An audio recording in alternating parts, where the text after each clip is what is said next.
Very cheerful good morning to 10th class.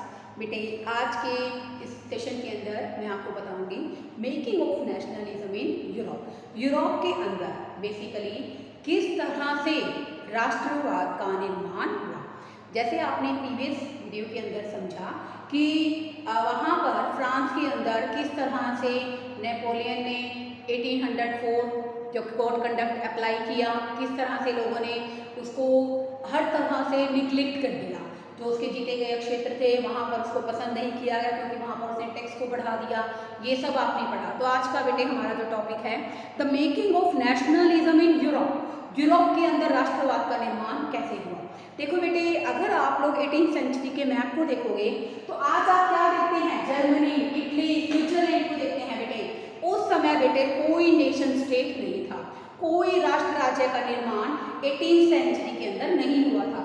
अगर आप 18th century का मैप देखोगे तो आपको क्या पता चलेगा कि वहाँ पर कोई भी नेशन स्टेट नहीं था, ना इटली, ना बेसिकली जर्मनी, ना Switzerland. Were divided into kingdoms. ये राज्य के अंदर और डचीज के अंदर क्या थे, डिवाइड थे, और इनके जो रूलर्स थे बेटा वो अपना स्वतंत्र राज्य चलाते थे। ठीक है, तो उस टाइम कोई मॉडर्न स्टेट, कोई बेसिकली नेशन स्टेट नहीं थी। जिनको आज हम लोग क्या जानते हैं, जर्मनी के नाम से, स्विट्जरलैंड के नाम से, इटली के नाम से जानते हैं। बहुत टाइम पहले 18th सेंचुरी से पहले 18th सेंचुरी के अंदर भी आप देखोगे कि ये कोई नेशन स्टेट नहीं थे। ये बेसिकली किंगडम, साम्राज्य के अंदर, डचीज के अंदर डिवाइडेड थे, और इनके रूलर क्या करते थे, इन पे शासन करने वाले जो लोग थे इंडिपेंडेंटली अपना शासन चलाते थे। तो बेटे यहाँ पर अगर हम बात करें, that's why no collective identity और कॉमन कल्चर। इसलिए बेटे बेसिकली लोगों के अंदर ना कोई कलेक्टिव आइडेंटिटी यानी कि ना ही लोगों की कोई सामूहिक पहचान थी, और ना ही बेटे उनके अंदर किसी तरह का कोई कॉमन कल्चर था। अब देखो ऐसा क्यों था। देखो बेटे हम लोग किसी से जुड़ते हैं, किसी की भाषा से, कोई भाषा के कारण किसी से जुड़ता है, कोई जातीय एक मतलब कास्ट एक जैसी है तो जुड़ता है, मतलब कोई ना कोई तरीका होता है एक दूसरे के साथ जुड़ने का। लेकिन बेटे अगर हम यहाँ पर एक एग्जाम्पल लेते हैं, किसका लेंगे हम लोग एग्जाम्पल, हब्सबर्ग एम्पायर। ठीक है बेटे, तो यहाँ पर आपको पता चलेगा कि किस तरह से डिफरेंट रीजन के लोग डिफरेंट लैंग्वेजेस बोलते थे। जब उनकी लैंग्वेज डिफरेंट है, ठीक है, उनकी एथनिक कंपोजिशन डिफरेंट है, तो उनको एक कैटेगरी में बांधना, उनको बेसिकली एक साम्राज्य के रूप में स्थापित करना, एक नेशन स्टेट के रूप में डेवलप करना, it was very much difficult task. अब देखो बेटे इसका एक एग्जाम्पल लेंगे, that is example students. For example the Habsburg empire जो कहाँ पर रूल कर रहा था, ऑस्ट्रिया में।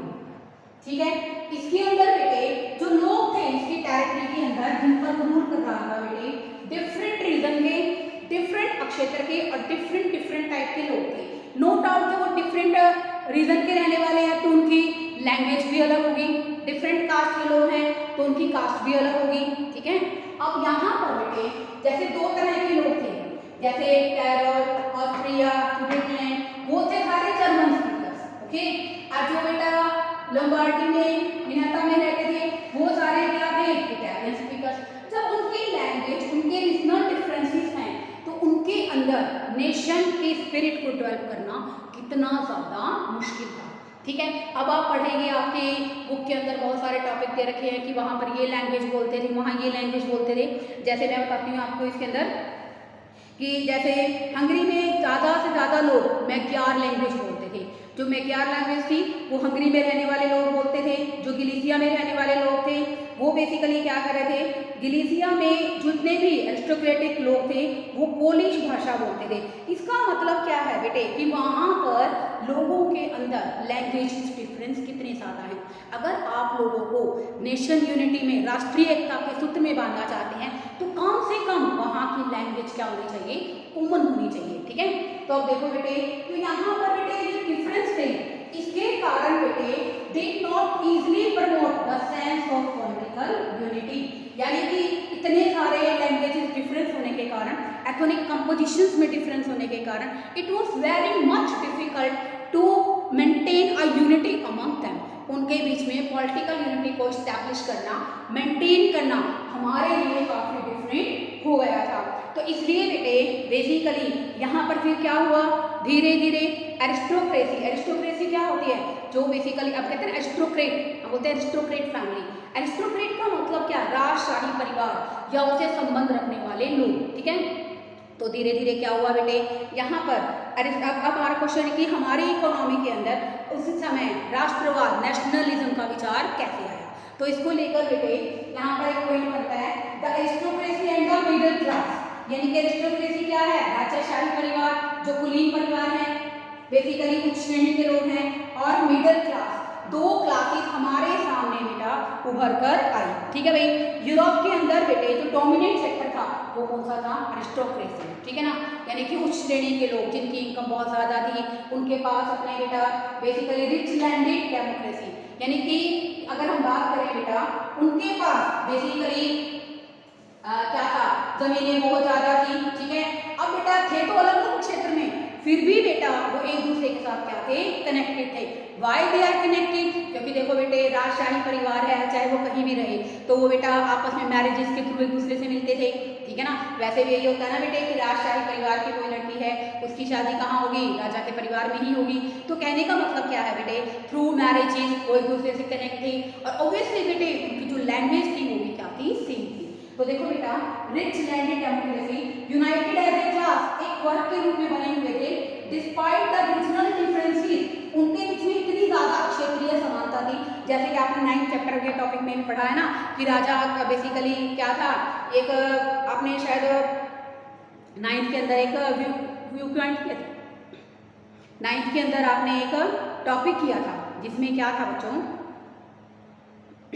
इसमें बेटा फिर आप क्या देखोगे कि यूनाइटेड स्टेट है, despite of regional differences, own state, इनकी अपनी संपत्तियां होती थी, ठीक है ना, क्या थे, ओन स्टेट थे, spoke French language, French language बोलते थे, और कहीं ना कहीं बेसिकली वो क्या थे, एक सूत्र में बंधे हुए थे, वैवाहिक बंधन से एक दूसरे के साथ जुड़े होते थे, और एक ही सेम लैंग्वेज फ्रेंच भाषा का प्रयोग करते थे, ठीक है। नो डाउट वहां पर जो नंबर ऑफ पीपल होते थे ना, नंबर ऑफ ग्रुप्स होते थे, वो काफी छोटे होते थे, ठीक है। सेकेंड है बच्चों हमारा यहाँ पर point, basically the new middle class, एक नई मिडिल क्लास भी हमारे सामने उभर कर आई। अब जो मिडिल क्लास है बेटा, बेसिकली अगर हम बात करें, इंग्लैंड में इंडस्ट्रियलाइजेशन, औद्योगिकरण कब हुआ था बेटे, मिडल 18th सेंचुरी में। कब हुआ था बेटे, मिडल ऑफ 18th सेंचुरी। और जबकि अगर हम बात करें फ्रांस की, तो फ्रांस के अंदर जो इंडस्ट्रियलाइजेशन कब आया था, जर्मनी, फ्रांस और जर्मनी के अंदर इंडस्ट्रियलाइजेशन आया था 19th सेंचुरी के अंदर, ठीक है बेटे। इंग्लैंड में बेटा बेसिकली क्या हो गया था, मिड 18th के अंदर इंडस्ट्रियलाइजेशन आ गया, औद्योगिकरण हो गया, लोग छोटे छोटे लेवल पर अपने उद्योगों को डेवलप करने लग गए। ऐसे बेटे फ्रांस और जर्मनी में बिगिन, जर्मनी के अंदर स्टार्टिंग में, यानी कि मिड ऑफ, वो तो मिड 18th में है, और ये क्या है, स्टार्टिंग 19th के अंदर इंडस्ट्रियलाइजेशन शुरू हो गया था। इसके अंदर बेटे बहुत सारे ऐसे सोशल ग्रुप से हमारे सामने आए, जिसमें कुछ लेबर क्लास भी थी, छोटे छोटे स्मॉल प्रोड्यूसर्स भी थे, एजुकेटेड पढ़े लिखे लोग भी थे उसके अंदर, ठीक है ना, जिन्होंने क्या किया बेटे, जो मिडिल क्लास फैमिली से बिलोंग कर रहे थे, स्मॉल प्रोड्यूसर से, ट्रेडर से, और कहीं ना कहीं लेबर क्लास थी जो सर्विस सेक्टर में काम करने लगे। अब बेटा बेसिकली 19th सेंचुरी के उसमें इनका बेसिकली क्या हुआ, ग्रोथ ऑफ इंडस्ट्रीज, छोटे छोटे लोगों को क्या किया गया, उनकी डेवलपमेंट की गई, ठीक है ना, कमर्शलाइजेशन हुआ क्षेत्रों का, वहाँ पर ट्रेड को बढ़ावा मिला। तो ऐसे ऐसे लोग जो बेसिकली एजुकेटेड थे, लिबरल थे, लिबरल का मतलब क्या है यहाँ पर बच्चों, लिबरल मिडिल क्लास बेटे, जो क्या पढ़े लिखे थे, ठीक है ना, और हर तरह से आज़ादी चाहते थे, जो उनको ये लगता था ना कि बेसिकली जो हाई स्टैंडर्ड के लोग हैं, यानी क्या talking about basically aristocratic family की बात कर रही हूँ, उनको जो स्पेशल राइट्स दिए गए थे उनको हर तरह से क्या किया जाए, समाप्त किया जाए। तो देखो बेटे जो मिडिल क्लास फैमिलीज थी वो कैसी थी, ग्रोथ ऑफ इंडस्ट्री में छोटे छोटे प्रोड्यूसर से बेटा, जहाँ पे उद्योगों का विकास हुआ था। आपको पता है कि फ्रांस और जर्मनी के अंदर इंडस्ट्रियलाइजेशन कब हुआ था, in 19th century, during the 19th century. अब इसके अंदर बेटे बहुत सारे मिडिल क्लास लोग, जैसे इंडस्ट्रियलिस्ट है बेटे, सर्विस सेक्टर के लोग हैं, ट्रेडर्स हैं, वो इसके अंदर शामिल थे। अब देखो बेटा स्टार्टिंग में इन लोगों का जो ग्रुप था उसमें काफ़ी कम लोग थे उस ग्रुप के अंदर, लेकिन बेटे धीरे धीरे क्या हुआ था कि वो जो लिबरल मिडिल क्लास से वो अपनी आज़ादी चाहते थे। जो बेटा हाई स्टैंडर्ड के लोगों को, अरिस्टोक्रेटिक फैमिली को जो विशेष अधिकार मिले थे उनकी समाप्ति चाहते थे। तो बेटा हर तरह से वो नेशन को, राष्ट्रीय एकता को बढ़ावा देना चाहते थे, लेकिन विशेष अधिकारों को खत्म करना चाहते थे। इन नेक्स्ट वीडियो में आपके साथ डिस्कस करूंगी कि what did liberal nationalism means. आपने लिबरल वर्ड पढ़ा ना, लिबरल का मतलब क्या होता है? जो अननेसेसरी कंट्रोल है उनको खत्म करना। लिबरल का एक मीनिंग ये भी होता है कि बेसिकली हमें आज़ादी देना। तो बेटे in next video we will discuss about the concept of liberalisation. तो इसमें बेटे यही कॉन्सेप्ट रहेगा हमारा नेक्स्ट वीडियो के अंदर, what did liberal nationalisation stand for. Okay, तो बेटे इस वीडियो के अंदर मुझे आप एक क्वेश्चन बताइए कि फ्रांस और जर्मनी में इंडस्ट्रियलाइजेशन कब शुरू हुआ था। Okay, thank you students.